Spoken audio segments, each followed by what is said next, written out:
Hello and welcome to Assist Insights. I'm David Barrow, President of Assist Staffing, and today's conversation is one I've been waiting to have for quite a while. Most manufacturers know that turnover is expensive. What they don't know is how the damage travels before anyone in the building connects it back to where it started. My guest today spent over 14 years inside operations, running production planning, managing supply chain, and absorbing the cost of workforce instability from the inside. He calls what he witnessed the Cascade effect, how 3 missed shifts on a Monday morning can quickly ripple through your schedule, your machines, your delivery windows, and ultimately your customer relationships, with nobody ever recognizing the original source. I'm proud to say that Jonathan has joined the Assist Staffing team as our biz dev exec. And so Jonathan, welcome to the Assist Insights for Manufacturers. Thank you, David. It's a pleasure. I think we'll have a great discussion, and I hope others will take some good insights from it as well. Great. Let's jump into it. Question number 1. You've spent 14 years on the operation and supply chain side of some major manufacturers. Before we get into the Cascade effect, help our listeners understand, when you were running production planning, what did workforce instability actually look like from your vantage point? I'd say the first warning sign is my floor supervisor's behavior. When a floor supervisor starts coming to me to adjust schedules or for help, on the floor there, not due to some, machine issue or, a customer change, anything like that, but because they don't have enough bodies to run a certain line as planned. That's when I knew that we were going to head into a bottleneck. The supervisor always knows before reports do, but obviously you have lots of data. You want to always confirm what they're seeing on the floor with your reports. But I think the good ops leaders hear it from the floor and observe it from the floor before they see it on the reports. I think the mistake is waiting for your reports to tell you that something is wrong. Yeah, I just being on the plant floor, that makes a lot of sense. And then ultimately that shows up in the metrics. Well, that leads me to my next question. A lot of manufacturers think about turnover as a headcount problem or an HR metric, but you're describing something very different. Walk us through the early stages when 3 people don't show up on a Monday morning. What happens next on the plant floor? The first thing is the supervisor starts redistributing the load. The job orders don't go away. You just got to make do as best you can, run as many lines as you can, as efficiently as you can. So the people who did show up absorb for the people who are, missing, right? They're covering more stations, they're moving faster, possibly taking fewer breaks. And for a day or two, you really don't see any change in output in numbers usually. The floor is usually able to absorb that for a few days. But the problem happens when those outages go beyond Monday and it's a continuing issue. Then by day 3 or 4, fatigue starts to set in, morale can start dropping. People who are carrying that extra load start to notice that this isn't a one-day thing, it's becoming a norm.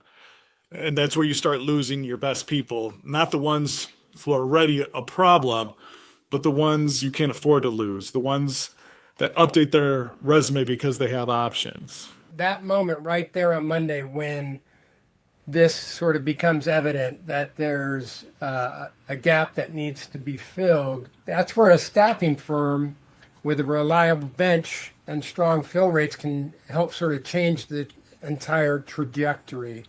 You mentioned that when output starts to fall, this is question 3, ops teams change schedules to try to get orders out in time. Help me understand why that schedule change is such a critical inflection point and what it actually costs a line that's already running short. I used to say that I'd build out the perfect schedule every day. But unfortunately, it doesn't last, right? Everything's sequenced to run, the top efficiencies, the highest level. Then life happens, call-offs happen, late raw materials, a machine breakdown, setups that take twice as long for one reason or another. The perfect schedule usually lasts less than 24 hours. Supply chain disruption is something we've now lived with for years, either through pandemic or tariffs. And so it's very common for your day to sort of take a left turn. What really makes that kind of compound is you have customers expecting product on promise dates, right? And then some customers, you have that relationship where you're able to push out without much incident. But then there's other ones, usually your high value customers that use their leverage to make sure that, their delivery dates don't change, or maybe it's not even your high leverage ones, a promise date where you need to deliver this because they have, a drop dead date. Can you walk us through a specific situation where you witnessed where this played out from beginning to end? So in one of my past lives there, private equity that had a portion in this company had just acquired a facility in Atlanta, not to run production there, but they wanted to capture the 20 to 25% bump in business from that customer base. And they were going to transfer that business to the plant I was at. So on paper, it made sense. It looked good. They were going to take the customers and I believe even a few machines from the one plant in Atlanta, close that one down. We had the space and everything at another plant up in Wisconsin. But in reality, it brought that facility that had been growing, steadily for 20 years, basically to its knees overnight. I mean, it grinded supply chain to a halt. The warehouse just wasn't built to take on that new spike in volume that was going to be the new norm. They didn't have the correct processes in place to take on that. And when you drop that kind of demand surge on a plant that hasn't scaled for it, everything starts to crack. Outputs drop, schedules get scrambled, fatigue sets in, frustration sets in. That's when, safety can sometimes become an issue, which is a huge thing. As that kind of compounds, the plant starts delaying or pushing out or missing customer shipments. So actually that's where I came in, is that was happening at this plant. So this facility said, hey, we're going to poach managers from larger companies that can help us get these processes in place and get them in place quickly because we're in crisis mode here. I think it took about 6 to 8 months to turn it around. And within 9 months of me being there, they did promote me to the ops planning manager because of the job that we did on the floor. What strikes me about that story is how different that situation might have been. They helped address it by bringing you in. That's also what staffing partners are able to do, is to bring in a temporary solution or a permanent solution that they can hire direct. Someone that understands the position, understands the operation, has experience, and is qualified and ready to go. The next question, why do organizations have difficulty connecting the dots? By the time it reaches the customer, missed delivery dates, broken commitments, you're saying most people in the business aren't tracing it back to the workforce issue that started it. Why is that disconnect so persistent? Why doesn't the organization see the whole picture? Because at every stage of the cascade, the problem could look different to different departments and different teams, right? Ops can see a scheduling issue. Logistics sees fulfillment problems. Sales sees a customer relationship problem. And each team is trying to solve, what's right in front of them. They're not looking upstream to find root causes sometimes. That's not failure of intelligence or anything like that. It's just how some organizations are structured, where people are supposed to be managing their departments. Other reason is timing. And that's something that most people outside of operations don't fully appreciate. Even in just-in-time environments, there are also buffers built into the system. Safety stock, lead time cushions, scheduling buffers, those exist to absorb disruption. So it doesn't always show up when you think it's going to show up. Let's talk about the customer side of this. When a manufacturer starts pushing delivery dates or missing commitments, what does that actually do to the relationship over time? You always have a relationship, usually a good one, with your customers. So the first missed date or a rescheduled date usually is forgiven. Not a big deal. You give them a call. You talk to them. Yep, not a problem. But what happens is, even if it's not a problem on that first missed call, it can erode trust, right? They had a promise date. They now need to push it out. So the second, third, fourth time it starts to happen, even if on the phone they're saying, yep, not a problem, the customer might be thinking, okay, something's going on over there. We might need to start, hedging for ourselves and protecting ourselves. They can start dual sourcing, even qualifying other suppliers. By the time you notice the relationship is eroding, you've already lost ground that took years to build up, and you may never get back. And that's been my experience in staffing as well. You want it to be an exception or, a rarity that you're not able to do what you say you're going to do. Once that commitment starts being compromised, it takes a long time to re-establish the trust. So it is quite difficult to gain that trust back. I think you lose ground a lot quicker than you gain it back.